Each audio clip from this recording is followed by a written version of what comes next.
Hey guys, welcome to mister Viswa car care. நான் உங்கள் விஸ்வநாதன். நம்ம இன்னைக்கு பார்க்க போகிறது என்னன்னா, நம்ம வந்துட்டு 2 கீ நமக்கு கொடுத்துருப்பாங்க. ஸ்பேர் கீ ஒன்று காருக்கு, அந்த இன்னொரு கீ மெயின் கீயில் நான் இன்னைக்கு வந்துட்டு பேட்ரி சேஞ்ச் பண்ண போகிறேன். ஆக்சுவலி இது சேஞ்ச் பண்ண அவசியம் இல்லை, ஒர்க் ஆகிக்கிட்டு தான் இருக்குது. பட் இருந்தாலும் எனக்கு ஒரு பயம். 1.5 வருஷத்துக்கு மேலே ஆயிடுச்சு. ஒருவேளை மேபி நம்ம எங்கேயாவது எடுத்துகிட்டு போகக்குள்ள இடையில எங்கேயாவது இது ஆஃப் ஆகிடுச்சுன்னா நம்ம என்ன செய்வோம் அப்படின்றதுக்காகவே இந்த கீயை சேஞ்ச் பண்ணிடலாம் அப்படின்னு சொல்லி தான் இன்றைக்கி இதை மாற்ற போகிறேன். நிறைய பேர் கேட்டிருந்தீங்க, அதை இன்னும் எனக்கு வந்து தெளிவாக நல்லா கிளியராக காமிச்சிருக்கலாம் அப்படின்னு வந்து சொல்லியிருந்தீங்க. அதுக்காக தான் இந்த வீடியோ. கொஞ்சம் ஷார்ட்டாகவே இதெல்லாம் முடிச்சிடுறேன். இது நம்ம டேஷ் கேமோட வந்துட்டு மெமரி கார்டு தான். ஆக்சுவலி இப்போ நம்ம கழட்டிடலாம். இது ஒரு கவர் பவுச் மாதிரி போட்டேன். இது செம்ம ரேட்டு வாங்கிட்டாங்க. வெளியில் என்னமோ இதனுடைய ரேட் வந்து ரொம்ப கம்மி தான். பட் இங்கே வாங்கக்குள்ள வந்துட்டு எனக்கு எவ்வளோ வாங்கினாங்கன்னா 280 ரூபா வாங்கிட்டாங்க. இப்போ நம்ம இதை அப்படியே கழட்டி எடுத்துடலாம். ஆக்சுவலி இது போடாமல் வச்சுருந்தா வந்து நல்லா இருந்திருக்கும் போல். இதில் போட்டு வச்சுருந்ததுனால எப்படி ஆயிடுச்சு பார்த்தீங்களா? இப்போ நம்ம ஸ்க்ரூ டிரைவர் ஸ்டார் தான் நம்ம எடுத்துருக்குறோம். இதை கழட்டிடலாம். ரொம்ப சிம்பிள் ப்ராசஸ். ஆனால் பிரச்சனை என்னென்னா, இந்த த்ரெட் அப்படின்றது ரொம்ப லென்த்தாகவே இருக்கும். இங்கே பாருங்கள் எவ்வளோ நீளமாக இருக்குது பாருங்கள். இப்போ தான் கார் கழுவிட்டு வந்தேன். ஓகே, இந்த இடத்துல கொஞ்சம் டைட்டாக பிடிக்கிற மாதிரி இருக்கு. எப்போவுமே நம்ம இது கழட்டக்குள்ளே கொஞ்சம் கேர்ஃபுல்லாக இருக்கணும். ஏன்னா ரொம்ப அங்கங்கே லாக்ஸ் எல்லாம் இருக்கும், உடச்சிடக்கூடாமல் நம்ம பார்த்து கரெக்டாக எடுக்கணும். இப்போ நம்ம வந்து மைனஸ் யூஸ் பண்ணிக்கலாம். இப்போ போட்டு இந்த இடத்துல லைட்டாக நெம்புனாலே போதும். ஸோ இந்த கேப்பெல்லாம் இருக்கு இல்லைங்களா, இங்கெல்லாம் நெம்புனாலே ஆட்டோமேட்டிக்காக நம்மளுடைய மெயின் கீ அப்படின்றது வெளியில் வர ஆரம்பிச்சிடும். இதுதான் மெயின்.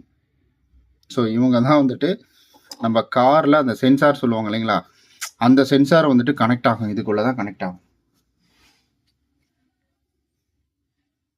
ஓகே, இப்போ நம்ம வந்துட்டு இது என்ன பண்ண போகிறோம்னா, இந்த இடத்துல லாக் இருக்கும். இந்த லாக்கை நம்ம வந்துட்டு கொஞ்சம் புஷ் பண்ணால் கழட்டுறதுக்கான வாய்ப்புகள் நிறையா இருக்குது.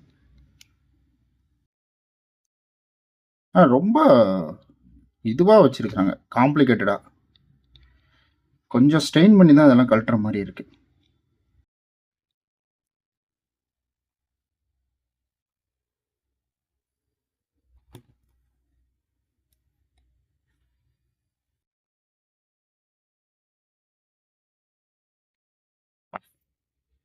இருங்க, நான் இந்தாண்ட வச்சு திருப்பிட்டு கொடுக்குறேன், வாட்டம் வரல. ஆக்சுவலி இது வந்துட்டு நமக்கு கீழே வரும் அந்த நம்பரு, அதை வச்சு இப்படி திருப்பினேன், இங்கே பாருங்க ஓப்பன் ஆயிடுச்சு.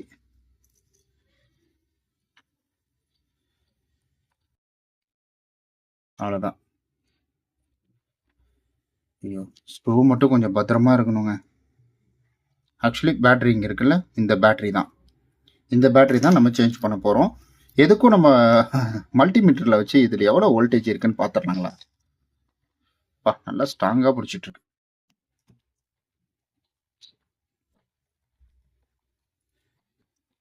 மல்டிமீட்டர் எடுத்துட்டோம். இப்போ இதில் எவ்வளோ வோல்டேஜ் இருக்குன்னு பார்க்கலாம். இதில் ப்ளஸ் மைனஸ் கொஞ்சம் எப்படி வேணா வச்சுக்கலாம், ஒன்றும் ஆகாது. வாவ், 2.97 வோல்ட் அப்படின்றதுக்கு அப்போ 3 வோல்ட் ஆகுது. ஆனால் இதில் கம்மியாக தானே காமிச்ச மாதிரி இருந்தது. இது எத்தனை வோல்ட்டுன்னு நம்ம செக் பண்ணி ஆமாங்க, 3 வோல்ட்டு தான். கொஞ்சமாக குறைஞ்சிருக்குது.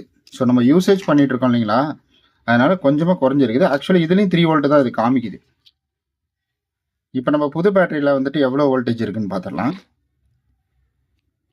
ஸோ இப்போ 320 அப்படின்றது இதில் இருக்குது. சரி, ஓகே. இப்போ நம்ம புது பேட்டரியை அதில் சேஞ்ச் பண்ணிடலாம். ரொம்ப சிம்பிள். ஸோ இதில் இருந்தபடியே நம்ம வந்துட்டு அந்த சேஃப்க்கு வச்சு அழுத்தி விட்டுறணும், அவ்வளோதான். இப்போ நம்ம நல்லா ஃபிக்ஸ் பண்ணிட்டோம். இப்போ இந்த கீயை இதில் நம்ம இன்சர்ட் பண்ணிடலாம், அவ்வளோதான். ஆக்சுவலி இதே சேஃப் வச்சுட்டு நம்ம என்ன பண்ணோம்னா, இப்போ லைட்டாக ப்ரெஸ் பண்ணிவிடுவோம், அவ்வளோதான். நம்மளோட இது டோட்டலாக ரெடி ஆயிடுச்சு. இப்போ டோட்டலாக அசம்பிள் பண்ணிக்கிறேன். இதே போலே கரெக்டாக வச்சுக்கணும். அப்படியே இருக்குங்களா? இந்த சேஃப் வந்து இந்த இடத்துல கரெக்டாக இருக்கும். ஓகே, லாக் ஆயிடுச்சு. இப்போ இந்த இடத்துல அழுத்துற மாதிரி கரெக்டாக இருக்குது. இப்போ அதுக்கு தகுந்த மாதிரி நம்ம என்ன பண்ண போகிறோம்னா, இந்த லாக்கை வந்துட்டு இதில் செட் பண்ணிக்கிறோம். இந்த இடத்துல ஒரு லாக் இருக்குல்ல, இதை நீங்கள் கரெக்டாக இந்த இடத்துல இன்சர்ட் பண்ணிக்கிட்டு இப்படி அழுத்தினாப்புல வச்சிங்கனாலே லாக் ஆகிடும். இப்போ நம்மளுடைய ஸ்க்ரூவை இதில் போட்டுடலாம். கரெக்டாக இருக்கிற மாதிரியே போடணும், மாற்றி போட்டுறக்கூடாது. ஓகே,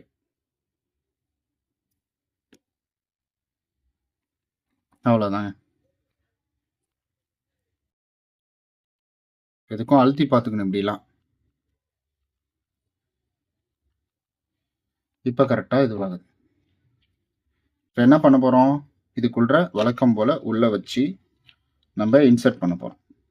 இப்படி அழுத்திட்டு செட் ஆகிடும். ஓகே, இப்போ இந்த லாக்கை வச்சு இதை மூடிடலாம்.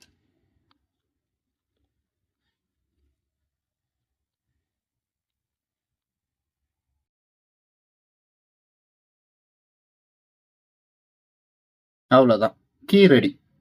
நம்ம வண்டிக்கு, அதாவது நம்ம வண்டியோட கீ பேட்டரி சேஞ்ச் பண்ணிட்டோம். எனக்கு தெரிஞ்சு இது வந்துட்டு 1 இயருக்கு ஒரு முறை சேஞ்ச் பண்ணுறது இட்ஸ் அ பெட்டர். இது நிறைய பேர் இது தெரியாமல் அங்கே எங்கேயாவது வண்டி ஆஃப் ஆகிட்டு ரொம்ப கஷ்டப்படுறாங்க. ஸோ சாவியில் பேட்டரி இல்லாமல் அப்படி கீ போட்டு ஓப்பன் பண்ணலாம், அந்த சைலண்ட் வந்து கேட்டுக்கிட்டே இருக்கும். அதனால் மேக்ஸிமம் நம்ம வந்துட்டு ஒரு 1 இயர் 1.5 இயரில் பேட்டரி சேஞ்ச் பண்ணுறது நல்லது. ஓகே கைஸ், இது போல் பயனுள்ள இன்ஃபர்மேஷன் தெரிஞ்சுக்க நம்மளுடைய மிஸ்டர் விஸ்வா கார்காரை மறக்காமல் சப்ஸ்கிரைப் பண்ணிக்கோங்க. எக்கச்சக்கமான வீடியோஸ் போட்டிருக்கோம், அதெல்லாம் போய் பார்க்கலீங்கன்னா மறக்காமல் பார்த்துருங்க. நம்ம நாளைக்கு வேற ஒரு வீடியோவில் சந்திக்கலாம். பாய்.